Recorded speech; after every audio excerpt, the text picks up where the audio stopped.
林振昇議員。係，多謝主席。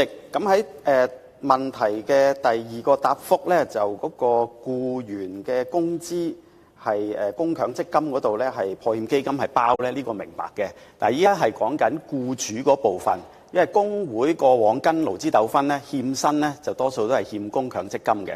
咁你呢度咧就講話會根據強積金條例去追討，咁依家咧就係追討唔到嘛。咁其實咧就嗰個破欠基金咧，因為嗰個強積金咧係供款係佔入息嗰個5% 嘅啫。咁我假設嗰個破欠基金每年係有1億嘅欠薪嘅特惠款項，咁牽涉嘅強積金嘅開支咧，可能都係500萬到嘅啫。咁如果以破欠基金依家有70幾億盈餘咧，其實應該係可以承擔嘅。咁點解政府都唔去考慮下咧？多謝主席。局長。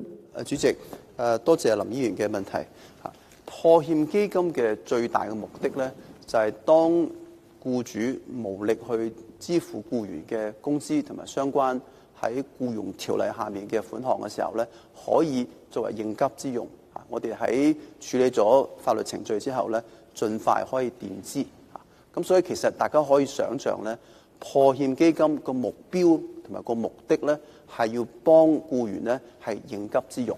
大家都知道，如果突然間僱主冇辦法支付佢嘅薪金嘅時候咧，僱員都好彷徨嘅。咁所以我哋主要大家都見得到咧，破欠基金就係想即時俾到個支援佢。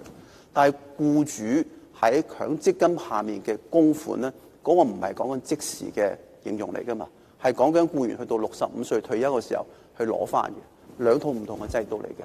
所以我哋都認為咧，破欠基金係應該針對眼前應急之用。